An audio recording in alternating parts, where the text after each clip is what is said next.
नेपाल नरेश ने कहा कि अभी चांडगढ़ चले जाओ। इस स्थान का नाम चांडगढ़ था। उस समय इस स्थान का नाम चांडगढ़ था जी। बाद में उस स्थान का नाम चांडगढ़ इसलिए था कि यहीं थोड़ी दूर पे चंडिका जी का स्थान है। वो हमारे यहाँ की कुल देवी हैं। नाव पे बैठ करके जब दोनों सखियाँ पहुँची राजकुमारी के साथ वहाँ पे, तो बच्चे को देख करके राजकुमारी मोहित हो गई। राजकुमार सुंदर था, जवान था, शादी योग्य था और राजकुमारी भी शादी योग्य था। चाहिए तो महल जब आया तो देखा कि बेटी की मांग में सिंदूर पड़ा हुआ है, तो सुनकर देख करके वो एकदम आग बबूला हो गया। राजकुमार से आकर के बोला कि छांगुर देव, हमारे यहाँ का नियम है शादी के बाद पूजा की जाती है चंडिका जी की, इसलिए तुम जाओ पूजा करके आओ। छांगुर देव को थोड़ा संदेह हुआ तो भागे भागे माता जी के मंदिर में गए तो देख रहे हैं उनका साला मरा पड़ा है। उन्होंने भी अपनी तलवार निकाली और अपनी गर्दन काट करके माता जी को अपना शीश चढ़ा दिया। ताम्रध्वज को देख करके राजा ने कहा, हमारा यही बेटा है, एक ही बेटा है, मैं इसका बलिदान करता हूँ आपके लिए। भगवान ने कहा कि राजन, अब तुम्हारी परीक्षा पूर्ण हुई। जब देखा तो नारायण खड़े हैं चक्रधारी, चरणों पर राजा गिर पड़े कि प्रभु मैं तो धन्य हो गया, मैं आपके लिए कुछ मांगना चाहता हूँ। आप कलयुग में इस प्रकार की परीक्षा मत लीजिएगा, क्योंकि कलयुग के प्राणी छोटे कद के होंगे, क्रोधी होंगे, अभिमानी होंगे, लाठी लेकर खदेड़ लेंगे प्रभु। नमस्कार, मैं हूं दुष्यंत कुमार। अंबेडकर नगर जिले के आलापुर तहसील क्षेत्र का एक ऐसा स्थान है, आपको ये घना जंगल लग रहा होगा, लेकिन ये जंगल नहीं है, एक ऐसा धार्मिक स्थल है जो अपने आप में इतिहास को समेटे हुए है। बड़ा पुराना इतिहास है। इस इतिहास को जो आने वाली पीढ़ी है वो जानेगी, और यहाँ के लोग जब जानेंगे तो उनको इस स्थल का महत्व समझ में आएगा। हालांकि इस स्थल पर जीर्णोद्धार कुछ कामकाज शुरू हुए हैं। ये आलापुर तहसील क्षेत्र के चांडीपुर सरयू नदी के तट का इलाका है। चांडीपुर कला गांव है। हमारे साथ महाराज जी हैं, इनसे जानेंगे इस स्थल के बारे में और इस स्थल के इतिहास के बारे में। महाराज जी, आपका हमारे चैनल में बहुत बहुत स्वागत है। धन्यवाद आपको। ये स्थल कब से चर्चा में है और आप यहाँ रहते हैं, इस स्थल के महत्व के बारे में बताएं। इस स्थान के विषय में पौराणिकता है, हमारे पुराणों में लिखा हुआ है। जैमिनीकृत महाभारत एक है, उसमें इसका वर्णन आता है इस स्थान का। यहाँ के राजा थे छांगुर देव, जिनके दोनों हाथों में 6-6 उंगलियाँ थीं, और उनके पिता को उनके प्रधानमंत्री ने मरवा डाला और यहाँ का राजा बन बैठा। और उस बालक छांगुर देव को, जो 12-13 साल के थे, मरवाने के लिए नेपाल की तराई में बधिकों के साथ भेज दिया। वो बच्चा जान नहीं पाया कि मुझे मारने के लिए भेजा जा रहा है, साथ में चला गया। वहाँ जाने के बाद बधिकों को दया आ गई और उन्होंने उस बालक को छोड़ दिया और एक हिरण को मार करके उसकी आँख और उसके कलेजे को निकाल लिया। बच्चे को नंगा करके उसका कपड़ा ले लिया और केवल प्रमाण के रूप में 6ठी उंगली में जो राजमुद्रिका होती थी उसको काट करके अंगूठी सहित निकाल लिया। ले करके ये लोग चले आए। बच्चा वहाँ जंगल में भटकने लगा। नेपाल नरेश अपनी पत्नी के साथ शिकार खेलने के लिए निकले थे, तो वहाँ उस बालक को रोते हुए उन्होंने देखा और उठा करके अपने महल में ले गए, पाला पोसा, सयाना किया। उसी को अपना पुत्र मान बैठे। उनके कोई संतान नहीं थी। धीरे धीरे वो 12 साल का बालक 32 साल का जवान हुआ, तो उसके राज्याभिषेक की तैयारी हुई जी। तो नेपाल नरेश ने कहा कि अभी चांडगढ़ चले जाओ। इस स्थान का नाम चांडगढ़ था। उस समय इस स्थान का नाम चांडगढ़ था। जी। बाद में उस स्थान का नाम चांडगढ़ इसलिए था कि यहीं थोड़ी दूर पे चंडिका जी का स्थान है। वो हमारे यहाँ की कुल देवी हैं। यहाँ से 1 किलोमीटर पड़ेगा, दक्षिण में जाना पड़ेगा। तो उन्हीं के नाम से 2 गांव बसे हैं, चांडीपुर कला, चांडीपुर खुर्द। तो वो बालक यहाँ के लिए तैयार हो गया आने के लिए चांडगढ़। तो जो सरयू मैया की धारा आज यहाँ दिखाई दे रही है आपको, यह कुरी बाजार के आसपास बहा करती थी, गोरखपुर जनपद में। हाँ। तो वहाँ से बालक जब चला तो उसी पार आकर के माता जी किनारे एक वृक्ष के नीचे सो गया। स्नान करके भोजन करके सो गया, नींद आ गई। उस समय का जो चांडगढ़ का राजा था, उनके पिता का हत्यारा प्रधानमंत्री जो राजा बन बैठा था, वो आया शिकार खेलने के लिए। सरयू जी के उस पार गया तो देखा कि एक बालक कोई सोया हुआ है। तो उस बालक को देख करके तुरंत पहचान गया कि ये वही बालक है, क्योंकि उंगली बच्चे की कटी हुई थी। परिणाम ये हुआ कि उसने जो बच्चे के बगल में राजपत्रिका थी उसको निकाल करके पढ़ लिया। तो उसमें लिखा था, हमारा बालक आपके यहाँ जा रहा है, इसी का राज्याभिषेक है, आपका यहाँ आना अनिवार्य है, आपकी उपस्थिति अनिवार्य है। तो बच्चा निद्रा में मग्न था, उसे पता नहीं चला।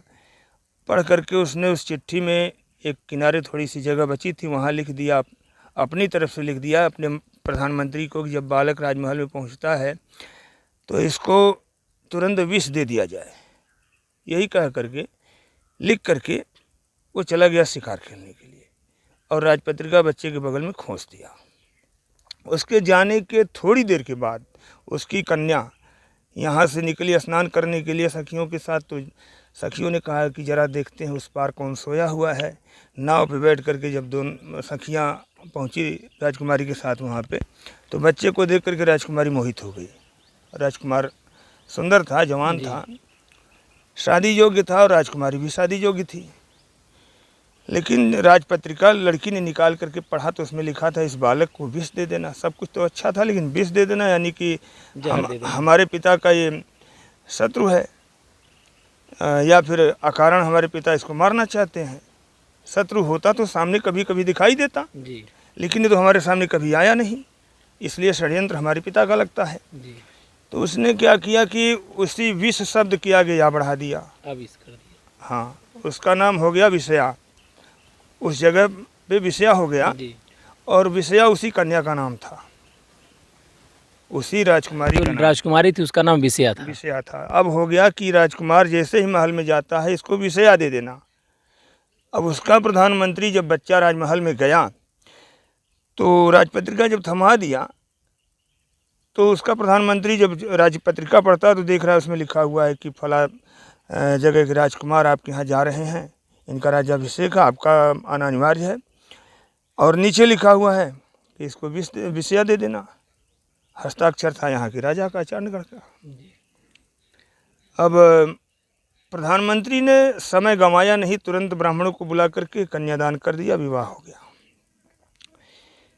अब राजा जो शिकार खेलने गया था उसे यह चिंता सता रही थी कि पता नहीं क्या हुआ क्या नहीं हुआ जी। मुझे महल पहुंचना चाहिए। तो महल जब आया तो देखा कि बेटी की मांग में सिंदूर पड़ा हुआ है। तो सुनकर देख करके वो एकदम आग बबूला हो गया जी। तो उसने दोनों बधिकों को जेल से फिर निकाला और इस बार आदेश दिया कि अब की बार अगर ये बच गया तो तुम लोग नहीं बचोगे। ये चंडिका जी की पूजा करने के लिए जाएगा, रात के अंधेरे में इसको मार देना। राजकुमार से आकर के बोला कि छांगुरदेव, हमारे यहाँ का नियम है शादी के बाद पूजा की जाती है चंडिका जी की, इसलिए तुम जाओ पूजा करके आओ। छांगुरदेव चल दिए तो रास्ते में इनका साला मिल गया। साले ने कहा, जीजा श्री पूजा तो कोई भी कर सकता है, यह अनिवार्य नहीं कि दामाद ही जाए। पूजा की थाली लेकर के लड़का चला गया साला। वहाँ बधिक पहले से बैठे थे, जैसे ही मस्तक अपना झुकाता है बच्चा, दो तलवारें एक साथ गिरी और प्रधानमंत्री का ही बेटा मर गया। छांगुरदेव को थोड़ा संदेह हुआ तो भागे भागे माता जी के मंदिर में गए तो देख रहे हैं उनका साला मरा पड़ा है। उन्होंने भी अपनी तलवार निकाली और अपनी गर्दन काट करके माता जी को अपना शीश चढ़ा दिया। अच्छा हाँ, चंडिका जी वहाँ प्रकट होती हैं कि बेटा तुम ये क्या कर रहे हो। उनका शीश अपने हाथ में माता जी ने उठा लिया। छांगुरदेव का कटा हुआ शीश कह रहा, माँ साले बिना ससुराल कैसी। ये हमारा साला था। माता जी ने कहा कि तुम्हारा साला अवश्य है, लेकिन ये तुम्हारी ससुराल नहीं है, तुम्हारा घर है। तुम्हारे बाप को इसी के पिता ने मरवा डाला था। और उधर प्रधानमंत्री वो राजा भागा भागा आया तो देख रहा अपना ही बेटा मरा पड़ा है, चीख चिल्ला करके रो रहा है। माता जी ने कहा कि इसको इसके किए का दंड मिल गया है, अब इसके बच्चे को मैं जीवित मुझसे मत करवाओ। छांगुरदेव ने कहा, नहीं माँ, जब तक मेरा साला नहीं जीवित होगा मैं जीवित नहीं हो सकता, मुझे जीवित मत कीजिए। माता जी ने प्रसन्न होकर के उनसे कहा कि कुछ मांगना हो तो मांग लो, मैं प्रसन्न हूँ। छांगुरदेव ने केवल एक चीज़ मांगा कि मेरा बेटा परम धर्मात्मा हो।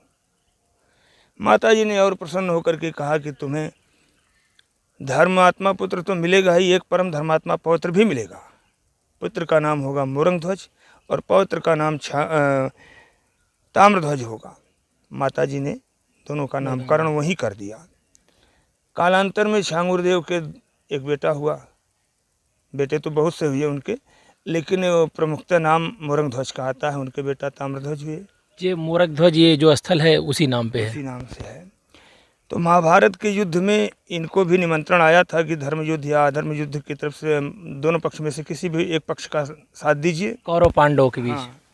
तो इन्होंने कहा कि हम किसी भी पक्ष की ओर से युद्ध नहीं करेंगे, इसमें अपार धन जन की हानि होती है। तो मोरंगध्वज युद्ध के लिए नहीं गए और पांडव उस युद्ध को जीते। इसके बाद शांति यज्ञ करने लगे, उनका घोड़ा मणिपुर तक पहुंच गया और यहाँ राजा मोरंगध्वज उस समय अश्वमेध यज्ञ कर रहे थे, इनका भी घोड़ा वहाँ पहुंच गया। आमने सामने के युद्ध में ताम्रध्वज जो कि 14 साल के थे, उन्होंने एक ही बाण से सारी पांडव सेना को परास्त कर दिया। सब सम्मोहित होकर के मूर्छित हो गए। भगवान श्री कृष्ण और अर्जुन भी। जब घोड़ा पकड़ करके बालक यहाँ महल में ले आया तो पिताजी ने कहा कि तुमने ये क्या किया, किसका घोड़ा है, कहाँ से लाए हो? तब उन्होंने कहा कि जो पांडव महाभारत जैसा युद्ध जीत गए वो आज हमारे सामने बौने साबित हो गए। श्री कृष्ण भी पराजित हो गए, मूर्छित हो गए। मोरंगध्वज ने कहा, अरे मूर्ख, ये तूने क्या किया? तुझे जिनके चरणों में पड़ के क्षमा मांगनी चाहिए थी, मिट्टी उनके चरणों की सिर पे लगानी चाहिए थी, तूने उनसे युद्ध ठान दिया। परिणाम जानता है, बहुत भयंकर परीक्षा देनी पड़ेगी, सावधान हो जा। बालक की समझ में बहुत कुछ आया नहीं, लेकिन उधर भगवान श्री कृष्ण और अर्जुन जब सचेत होते हैं तो अर्जुन ने कहा कि ऐसा क्या कारण था कि हम लोग पराजित हो गए एक बालक से? भगवान ने कहा, कल की बात याद करो, रात में तुमने सोते समय क्या कहा था? तुमने कहा था कि मेरे जैसा भक्त आपका कोई नहीं है। ये तुम्हारा अहंकार था और इसी अहंकार के कारण तुम पराजित हुए हो। चलो अब जहाँ चलना है तुम्हें भक्त दिखाता हूँ कि भक्त किसको कहते हैं। और अब यहाँ आए, स्नान किए, राजा के महल में जाकर के आवाज़ लगाते, राजन भोजन भिक्षा में देही। मोरंगध्वज दौड़े हुए आते हैं और कहते हैं, हम चलिए महाराज भोजन कीजिए। अंदर जाते तो भगवान ने कहा कि भोजन हम अकेले नहीं करेंगे, हमारा एक शेर है, इसके दांत नहीं है और ये बुढ़ा है, इसे नरम मांस चाहिए, नरम मांस की पहले व्यवस्था करो। अब राजा ने सोचा कि मुलायम मांस कहाँ से लाऊं?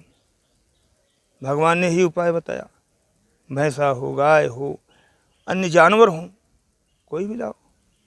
राजा ने सोचा कि ये जीव हत्या हो जाएगी, मैं जीव हत्या नहीं कर सकता। भगवान तो परीक्षा लेने आए थे, परीक्षा ले रहे थे जी। तो ताम्रध्वज को देख करके राजा ने कहा, हमारा यही बेटा है, एक ही बेटा है, मैं इसका बलिदान करता हूँ आपके लिए। भगवान मन ही मन बड़े प्रसन्न हुए और अर्जुन चकित हो गए कि राजा को क्या सूझी कि अपने बच्चे को ही देने के लिए तैयार हो गया। तो भगवान ने कहा, इस तरह से हमारा शेर नहीं खाएगा, इसको आरा से चीरो दोनों प्राणी, लेकिन सावधान, किसी की आंख से आंसू नहीं आना चाहिए। बच्चे को चीरा जाने लगा, तब तैयारी होने लगी। बालक अंदर से दौड़ा बाहर से अंदर गया और बोला, पिताजी ये रुई लाया हूँ, आप भी कान में डाल लीजिए, माता भी डाल लें, ताकि अगर मैं चीखूँ तो मेरी आवाज़ आप लोगों के कान में न पहुँचे। आंखें बंद करके रखिएगा, इसलिए कि हो सकता है कि कमजोरी आ जाए आप लोगों में, क्योंकि संतान तो पिता की आत्मा होता है। कान में रुई डाल दिया माता पिता के, आरा चलने लगा। माँ की आंख से आंसू आ गया। भगवान ने कहा कि मैंने कहा है कि जिस अंग से आंसू आएगा वो अंग हमारा शेर नहीं खाएगा। आपकी बाईं आंख से आंसू आ गया, बच्चे का बायां अंग अब हमारा शेर नहीं खाएगा। अब ताम्रध्वज को आंसू आ गया। भगवान ने पूछा, वत्स तुम क्यों रो रहे हो, पीड़ा हो रही है क्या? ताम्रध्वज ने कहा, नहीं प्रभु, नहीं महात्मा जी, मैं इसलिए रो रहा हूँ कि मेरा बायां अंग अब किसी के काम नहीं आएगा, मैं इसलिए रो पड़ा। अब बालक टुकड़े टुकड़े कर दिया गया। तो राजा मोरंगध्वज ने कहा कि अब महात्मा जी आप लोग बैठिए, भोजन कर लीजिए। भगवान और अर्जुन दोनों भागने लगे कि राजन तुम्हारे घर में लाश पड़ी है, तुम्हारे घर में सूतक पड़ा हुआ है, पहले इसकी शुद्धि कराओ, तब भोजन करेंगे। अब इतना सुनते ही मोरंगध्वज मूर्छित होकर के गिर पड़े। कि अरे मैंने क्या कर डाला, पहले इन सन्यासियों को भोजन करा लेना चाहिए था, तब शेर को कुछ खिलाना चाहिए था। और छाती पीटते हुए उन्होंने रो करके कहा, बेटा ताम्रध्वज, मरे हुए पुत्र से करें, बेटा ताम्रध्वज, एक बार तो तूने मर करके मेरे धर्म की रक्षा की, अब की बार जीवित होकर के मेरे धर्म की रक्षा करो, तो मेरे धर्म की दुहाई है। अब इतना सुनना था कि राजा सर नीचा करके गिरे पड़े हैं और इधर दक्षिण दिशा से आवाज़ आ रही, आया पिताजी, आया पिताजी। तो देख रहे हैं कि घोड़े पर सवार होकर के उनका बेटा यहाँ से जा रहा है। ये घुड़साल थी राजा की, जहाँ हम लोग खड़े हैं, ये घुड़साल थी। ये घुड़साल थी, शस्त्रागार थे। आप यहीं से 1 किलोमीटर पश्चिम जाइए, 1 किलोमीटर पूर्व जाइए, ऊंचाई ही मिलेगी आपको। हाँ, ऊंचा टीला है ये, करीब 2 किलोमीटर की परिधि में। हाँ, तो बालक को उठाते हैं, राजा बड़ी देर तक चिपके रहते हैं, रोते रहते हैं। भगवान ने कहा अर्जुन से, देखा ये भक्त है, ऐसे भक्तों का नाम अमर होता है अर्जुन। भगवान ने कहा कि राजन, अब तुम्हारी परीक्षा पूर्ण हुई। जब देखा तो नारायण खड़े हैं चक्रधारी, चरणों पर राजा गिर पड़े कि प्रभु मैं तो धन्य हो गया। भगवान ने कहा कि मुझसे कुछ मांग लो। उन्होंने कहा, मैं अपने लिए तो नहीं मांगूंगा प्रभु, मुझे तो आप साक्षात मिल गए, मुझे अब और क्या चाहिए। मैं आपके लिए कुछ मांगना चाहता हूँ। आप कलयुग में इस प्रकार की परीक्षा मत लीजिएगा, क्योंकि कलयुग के प्राणी छोटे कद के होंगे, क्रोधी होंगे, अभिमानी होंगे, लाठी लेकर खदेड़ लेंगे प्रभु। भगवान ने कहा कि कलयुग में परीक्षा लेने की नौबत ही नहीं आएगी। कलयुग के प्राणी तो स्वतः परीक्षा देते देते थक करके चूर हो जाएंगे, मर जाएंगे। परिवार में भाई बंधु, बेटी बेटा, सबकी इच्छाएं पूरी करते करते उनकी परीक्षा उनके जीवन भर समाप्त नहीं होने वाली है। वही चल रहा है और यही वो स्थान है। उस स्थान की महत्ता के बारे में सुना। ये स्थान अभी आप देखेंगे, पीछे आप देख रहे हैं पूरा जंगलों का इलाका, और तकरीबन हम 15 फीट की ऊंचाई पर खड़े हैं और बगल में सरयू नदी है। सरयू नदी का हिस्सा इस मंदिर के किनारे को छूता है। यहाँ की सीढ़ियाँ बनाई गई हैं, जीर्णोद्धार हुआ है। तो आप बने रहिए हमारे साथ, हम आपको अम्बेडकर नगर ज़िले के अलग अलग स्थानों की कहानियाँ सुनाते रहेंगे। आइए उधर।